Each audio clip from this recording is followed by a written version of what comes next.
말씀 보겠습니다. 베드로전서 1장 15절에서 16절 말씀입니다. 제가 가진 성경은 신약 성경 377면에 있습니다.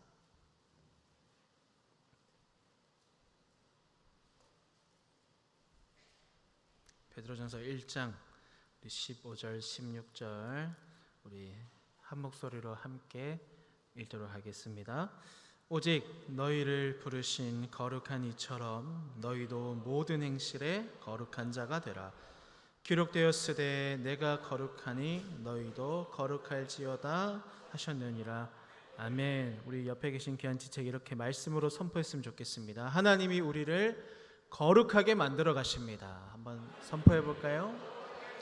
하나님이 우리를 거룩하게 만들어 가십니다.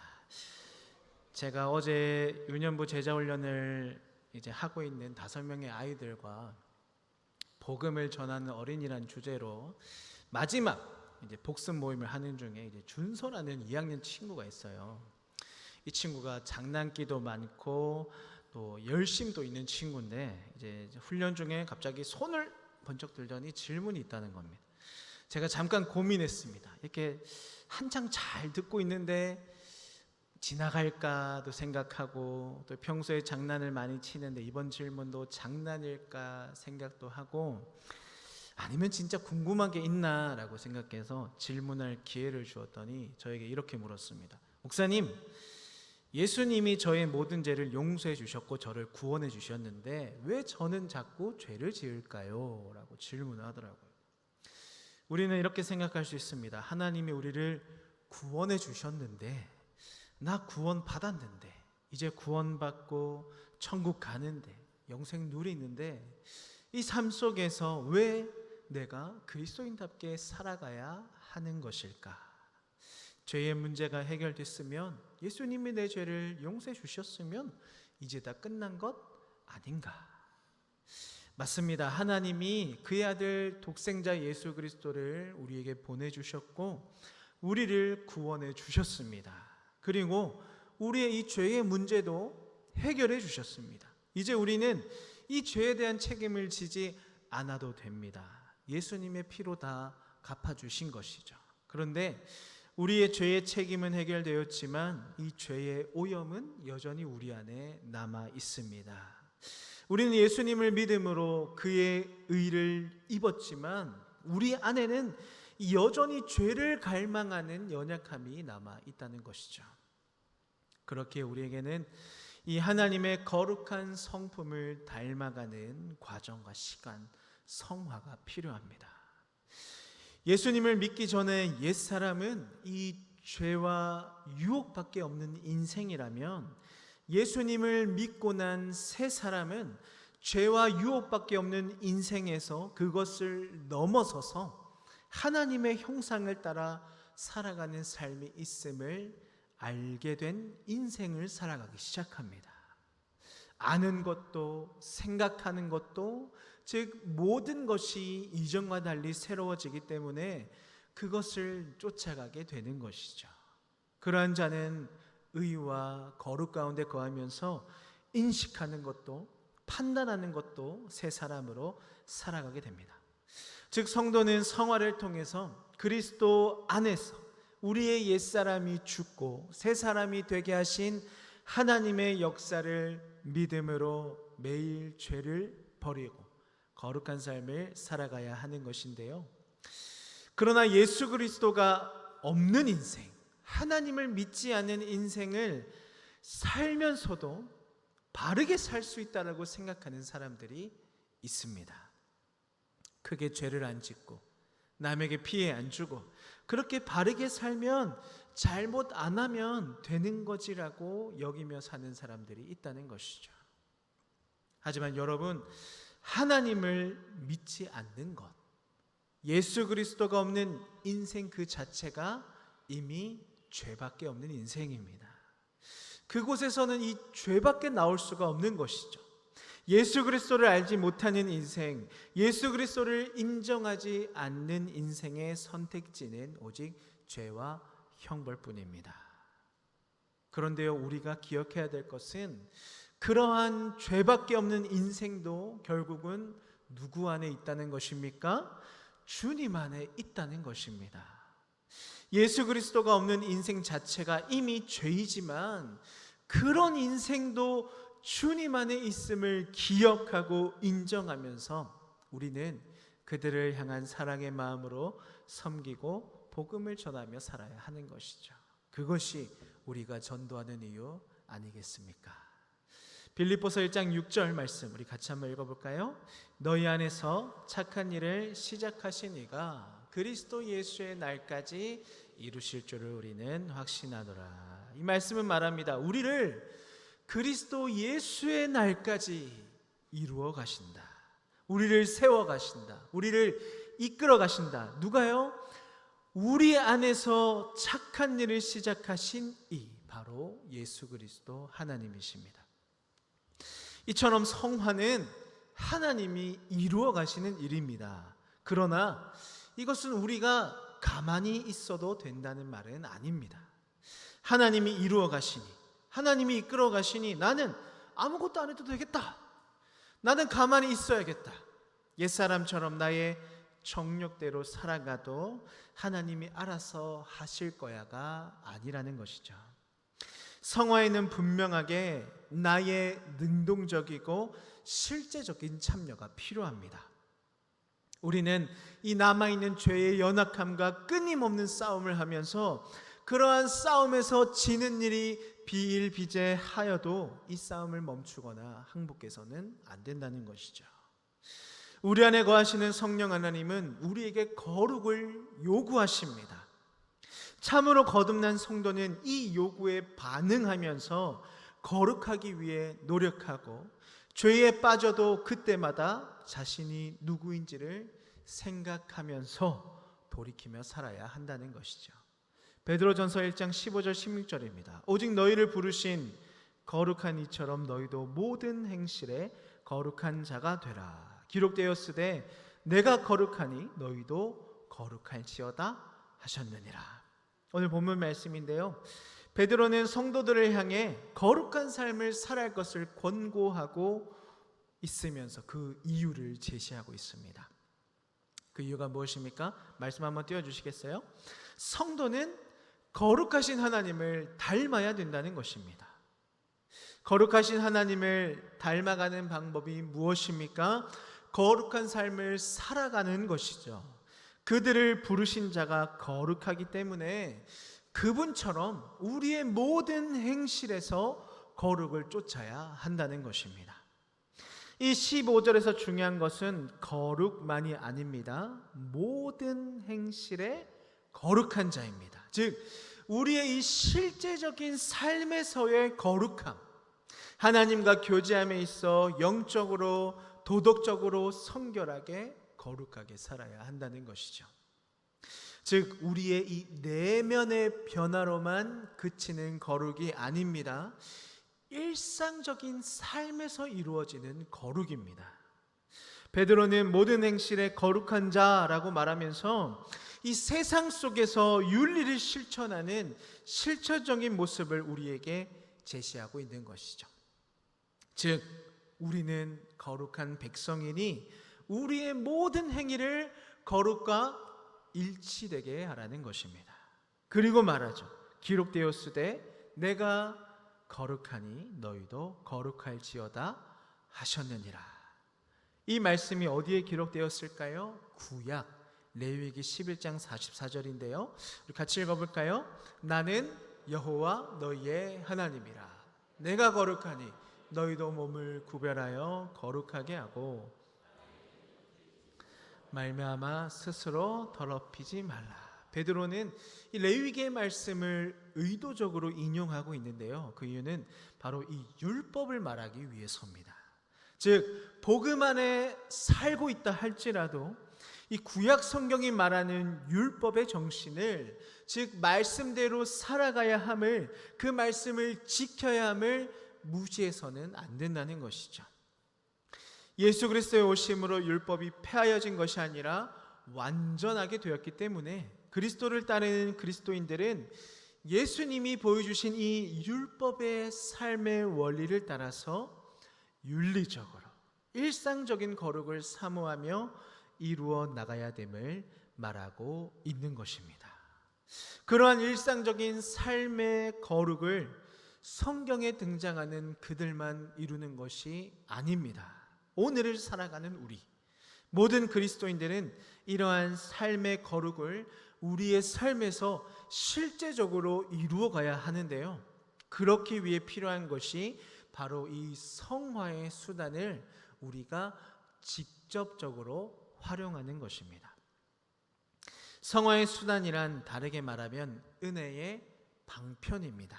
방편이란 이 어떤 목적을 이루기 위해서 사용하는 알맞은 수단이나 방법을 말하는데요, 즉 은혜의 방편이란 하나님께서 우리에게 은혜를 전달해 주시는 이 공식적인 이 통로라고 이해할 수 있습니다. 그러한 성화의 수단이자 은혜의 방편은 무엇입니까? 말씀과 성례와 기도입니다. 이 세 가지는 하나님께서 우리를 이 거룩하게 만들어 가시는 가장 기본적인 수단인데요, 신앙과 교리의 표준으로 여겨지는 이 웨스트민스터 소요리 문답은 이 은혜의 방편에 대해서 이렇게 말합니다. 말씀과 성례와 기도, 이 모든 것은 하나님이 선택하신 자들에게 확실하게 이루어져서 구원을 얻게 하신다. 여러분, 하나님은 우리에게 거룩한 삶을 요구만 하시는 분이 아니십니다. 만약 우리에게 하나님이 거룩해라 요구만 하신다면 그것보다 큰 재앙은 없을 것입니다. 하나님은 우리에게 거룩을 요구하시면서도 그렇게 거룩한 삶을 사는 데 필요한 방법도 은혜도 주시는 분이신 것이죠. 그래서 성경은 이렇게 말합니다. 빌립보서 2장 13절인데요, 우리 같이 읽겠습니다. 너희 안에서 행하시는 이는 하나님이시니 자기의 기쁘신 뜻을 위하여 너희에게 소원을 두고 행하게 하시나니. 우리 안에서 행하시는 하나님께서 자기의 기쁘신 뜻을 나를 통해 이루시기 위해 우리에게 소원을 두고 행하신다고 합니다.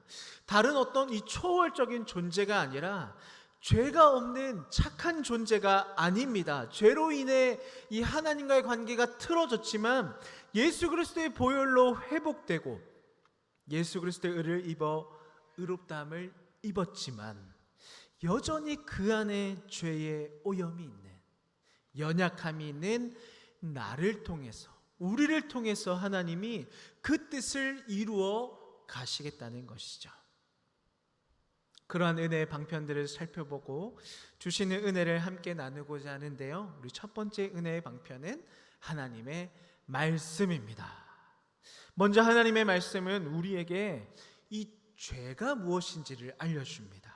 그리고 왜 우리가 죄인인지를 가르쳐주게 되는데요, 말씀을 통해 우리는 내가 죄인임을 알게 됩니다. 성화되려면 가장 먼저 자신이 죄인임을 인정해야 하는데요, 이 일이 무엇으로만 가능하다는 것입니까?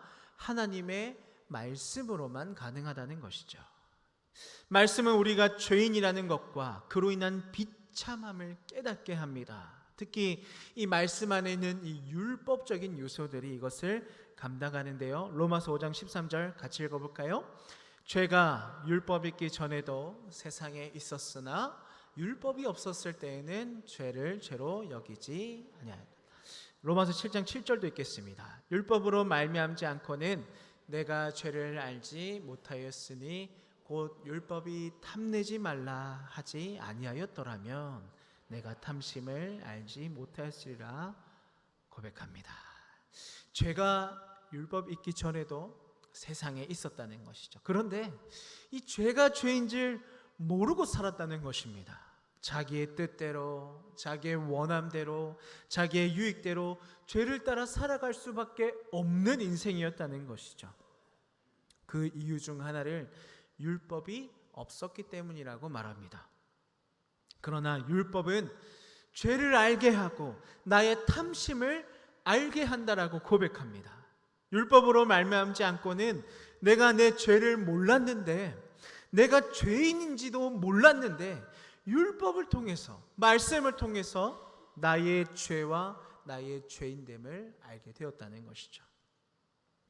이처럼 말씀은 내 안의 죄를 밝히 보여줍니다. 내가 미처 깨닫지 못하는 은밀함까지도 살피게 되는 것이죠. 말씀을 통해 하나님을 깊이 알아갈수록 내 죄, 내 연약함이 드러나게 되니 겸손하게 되는 것이죠. 왜입니까? 하나님으로 인한 참된 기준을 발견했기 때문입니다. 그리고 그러한 이 하나님의 기준에 나를 대어보니 어떻습니까? 어긋나 있고 틀어져 있고 그러지 못한 부분을 비로소 깨닫게 되는 것이죠. 이처럼 말씀은 죄로 인해 멀어버린 우리 영혼의 눈을 뜨게 해줍니다. 그리하여 하나님의 살아계심은 물론 이 하나님의 말씀의 가르침을 깨닫게 하는 것이죠. 말씀을 통해서 자신이 죄인이라는 것과 죄가 무엇인지를 깨닫고 나면 우리는 이 죄를 해결할 방법을 찾게 됩니다. 그 방법이 무엇입니까? 예수 그리스도를 믿는 것이죠. 둘째로 말씀은 죄를 멀리하고 하나님이 원하시는 삶을 살게 하는데요. 율법이 있다고 이 죄가 일어나지 않는 것은 아닙니다. 그러나 덜 일어날 수는 있다는 것이죠. 왜냐하면 율법은 이 죄를 억제하기 때문입니다. 말씀에는 신자의 삶에 적용되는 법칙이 담겨 있습니다. 하나님께서 원하시는 뜻과 우리의 의무가 기록되어 있는데요. 그것이 바로 십계명입니다. 십계명은 크게 하라와 하지 말라의 형태로 구성이 되어 있는데요. 이러한 십계명은 우리가 이 삶에서, 이 세상에서 무엇을 하고 무엇을 하지 말아야 하는지를 원칙적으로 알려주고 있습니다. 이러한 율법의 기능을 담은 말씀은 우리가 죄를 멀리하고 하나님이 원하시는 삶이 무엇인지 알게 하고 그 삶을 향해 달려가는 중요한 수단이 된다는 것이죠. 말씀에 이어서 또 다른 성화의 수단은 바로 성례인데요. 이 성례는 세례와 성찬을 말합니다. 성례는 우리의 믿음과 모든 은혜를 강화하는 하나님의 은혜인데요. 쉽게 말하면 이 강단에서 선포되는 말씀이 이 들리는 말씀이라면 성례는 눈에 보이는 말씀이다라고 이해할 수 있습니다. 로마서 6장 말씀 함께 읽어볼까요? 무릇 그리스도 예수와 합하여 세례를 받은 우리는 그의 죽으심과 합하여 세례를 받은 줄을 알지 못하느냐. 그러므로 우리가 그의 죽으심과 합하여 세례를 받음으로 그와 함께 장사되었나니 이는 아버지의 영광으로 말미암아 그리스도를 죽은 자 가운데서 살리심과 같이 우리로 또한 새 생명 가운데서 행하게 하려 함이라. 아멘. 여러분, 세례는 이 받는 순간뿐만 아니라 평생에 걸쳐서 우리의 삶에 귀한 은혜를 끼치는데요. 먼저 우리는 세례를 받을 때 내가 그리스도와 함께 죽고 그리스도와 함께 다시 살아남을 생각하게 합니다. 즉 세례를 통해서 내가 원래 어떤 사람이었는지를 생각하고 주님의 보혈과 성령의 역사를 통해 그런 죄인이 죄사함을 받았고 거듭났으며 이제는 거룩한 교회의 이 성도로 살아간다는 사실을 기억하고 그러한 자로 살아가게 한다는 것이죠. 그리고 우리는 다른 사람이 세례를 받는 걸 보면서도 은혜를 누리게 되는데요. 이러한 모습을 통해서 내가 세례받고 내가 서약한 때를 떠올리게 됩니다. 그러면서 내 삶을 돌아보기 시작하는 거죠. 그리고 그러한 시간에 더 믿음으로 살기를 다짐하며 이 죄를 죽이고 의를 살리는 거룩하고 의로운 생활을 하기를 결단하고 의지하면서 성화에 힘쓰게 됩니다. 고린도전서 11장 26절 말씀 우리 같이 한번 읽어볼까요? 너희가 이 떡을 먹으며 이 잔을 마실 때마다 주의 죽으심을 그가 오실 때까지 전하는 것이니라. 그러므로 누구든지 주의 떡이나 잔을 합당하지 않게 먹고 마시는 자는 주의 몸과 피에 대하여 죄를 짓는 것이니라. 사람이 자기를 살피고 그 후에야 이 떡을 먹고 이 잔을 마실지니. 아멘. 성찬도 마찬가지입니다. 우리는 성찬을 준비할 때, 그리고 먹고 마실 때, 먹고 마신 이후에 계속해서 성화의 유익을 얻게 되는데요, 성찬을 준비하면서 우리는 이 자신의 죄와 부족함을 생각하게 됩니다. 나를 살피게 되는 것이죠. 내가 하나님을 아는 지식이 얼마나 부족한지, 내 믿음이 얼마나 약한지, 형제와 이웃에 대한 사랑이 얼마나 얇아졌는지, 주님을 향한 내 마음이 얼마나 식어버렸는지를 살펴보게 되는 것이죠. 그리고 그러한 은혜를 통해 다시 일어납니다. 다시 일어나서 나를 위해 죽으시고 부활하신 예수 그리스도를 바라보고 생각하면서 다시 의지를 다지며 살아가게 됩니다. 즉 우리는 거룩한 마음으로 성찬식에 참여해 성찬을 먹고 마실 때에 하나님의 은혜를 품게 됩니다. 그리고 성찬을 제정하신 그리스도의 고난과 죽음을 묵상하면서 주시는 은혜를 누리게 되는 것이죠. 정리해보면 하늘에 계신 우리 주 예수 그리스도께서 우리와 함께 하시며 연합하시고 교제하심을 신뢰함으로 이 성찬에 참여한 다른 지체들이 그리스도 안에서 이 한 몸을 이루고 함께 지어져 가고 있다는 사실을 생각함으로 함께 하나님을 찬송하고 그 은혜가 계속되기를 바라는 간구함으로 나뿐만 아니라 참여하는 모든 이가 성찬을 통해 함께 은혜를 누리게 됩니다.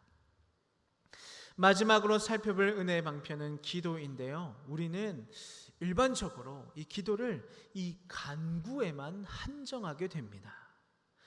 기도를 하나님께 무언가를 얻어내는 수단으로만 생각하게 된다는 것이죠. 그러나 하나님은 이 기도를 통해서 우리의 죄를 죽이시고 우리 안에 의를 살리시며 우리를 날마다 거룩하게 인도해 가십니다. 즉 기도한다는 것은 나의 연약함을 알게 되는 시간, 그리고 하나님의 전능하심과 높으심을 인정하는 가장 분명한 증거의 시간이 된다는 것입니다. 기도하는 사람은 먼저 영혼이 강건하여집니다. 우리의 이 규칙적인 기도의 습관은 우리를 하나님 앞으로 나아가게 하기 때문이죠. 우리가 기도할 때 무엇보다 회개의 영이신 성령님께서 역사하셔서 우리의 죄악을 고백하게 하시고 그 죄악된 삶을 회개하게 만들기 때문입니다. 시편 138편 3절인데요, 내가 간구하는 날에 주께서 응답하시고 내 영혼에 힘을 주어 나를 강하게 하셨나이다. 아멘. 내 영혼에 힘을 주었다는 것은 어떠한 두려움을 만나도 그것을 극복할 수 있는 자로 세우셨다는 말씀입니다. 우리는 기도를 통해서 연약한 우리의 영혼이 하나님의 힘으로 더 굳세게 되어감을 누리게 되는데요, 기도를 시작하면서 거룩해진 마음이 담대하게 되어서 더 기도하게 되고 그 기도를 통해 더 거룩한 삶으로 나아가게 됩니다.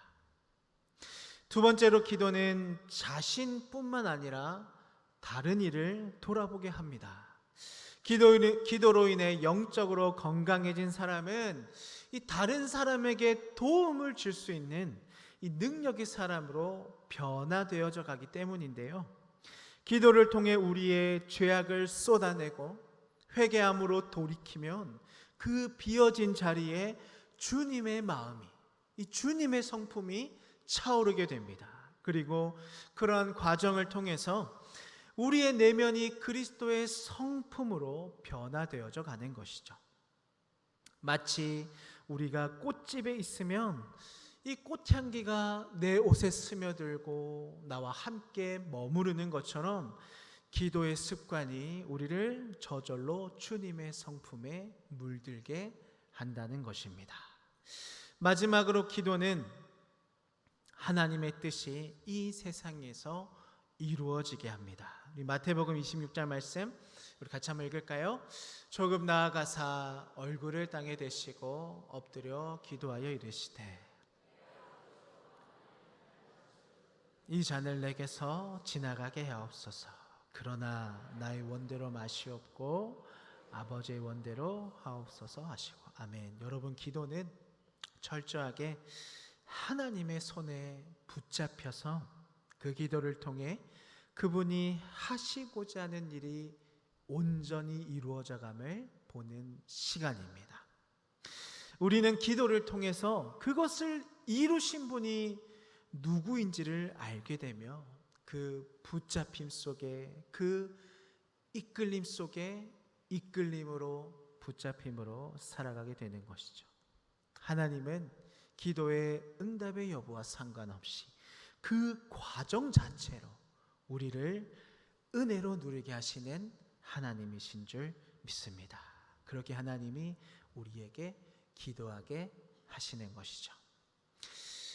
사랑하는 성도 여러분, 하나님은 우리의 죄를 사하여 주시고 우리를 의롭다 여기시고 이제 너는 거룩한 백성이 되었으니 알아서 거룩하게 살아라, 우리를 내버려 두시는 분이 아니십니다. 자녀를 키울 때도 마찬가지입니다. 우리가 자녀를 출산하고 자녀에게 이제 너는 내 자녀로 태어났으니 알아서 건강하게 살다가 어른이 되어 만나자 하지 않잖아요. 때에 따라 맞는 육아의 방법으로 돌보고 키우고 마음으로 품고 자라게 도와주지 않습니까? 하나님도 마찬가지입니다. 그러한 부모의 마음으로, 아버지의 마음으로 하나님이 지금 우리의 인생 속에 함께 하십니다. 그러한 하나님의 은혜를 기억하면서 주시는 은혜의 방편인 말씀과 성례와 기도를 통해 더 예수 그리스도를 깊이 알아가며 누리는 저와 여러분의 복된 삶이 되기를 예수님의 이름으로 축복합니다. 결단하고 다짐하며 살아가는 순간부터 세상의 유혹과 바람과 파도는 더 우리를 위협하고 우리를 넘어지게 할 것입니다. 그러나 우리는 우리 안에 계시는 주님의 은혜가 있는 줄 압니다. 그 은혜를 붙잡고 더 주님의 말씀을 향해 달려가는 저 여러분의 귀한 한 주가 평생이 되기를 축복합니다. 기도하겠습니다. 하나님, 우리의 죄를 용서해 주시옵소서.